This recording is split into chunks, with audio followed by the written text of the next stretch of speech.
two distinct real roots. Distinct means there should be two separate real roots. Means what?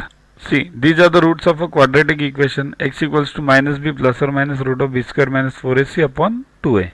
Now this is known as a discriminant, and this discriminant or determinant, any word can be used.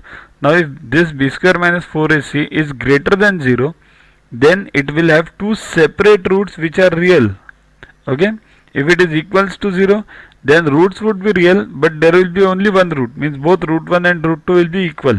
Okay, and if determinant is less than 0, then there will be complex roots. Complex means imaginary, we call it, where I is used, that is outside a scope. So if we want distinct real roots, then b square minus 4ac should be greater than 0, not even equal to 0, it should be greater than 0. So let's try. First equation is 2x square minus 3 root 2x plus 9 by 4 equals to 0. A is 2, b is minus 3 by 2, c is 9 by 4. Therefore b square minus 4ac is what?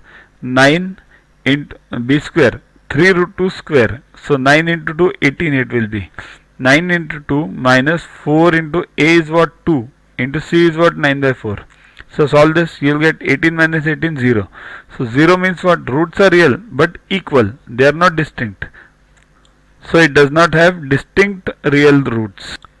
Next equation, x square plus x minus 5 equals to 0. Here b equals to 1, a equals to 1, c equals to minus 5. b square minus 4ac is 1 square minus 4 into 1 into minus 5. So 1 minus 1 plus 20, that is 21. 21 is greater than 0. Therefore roots are real and equal and unequal. Unequal means. To watch the videos further, kindly download Yoguru app from Play Store and follow the paid version in 10+2 section. You can also WhatsApp on the number 9960560404 to get the videos permanently on your PC and on your mobile. What you get in these videos? IMO, IO, IGKO, ISCO, NSO, NCO, Homi Bhabha plus many other exams questions with explanations. So keep studying, keep watching.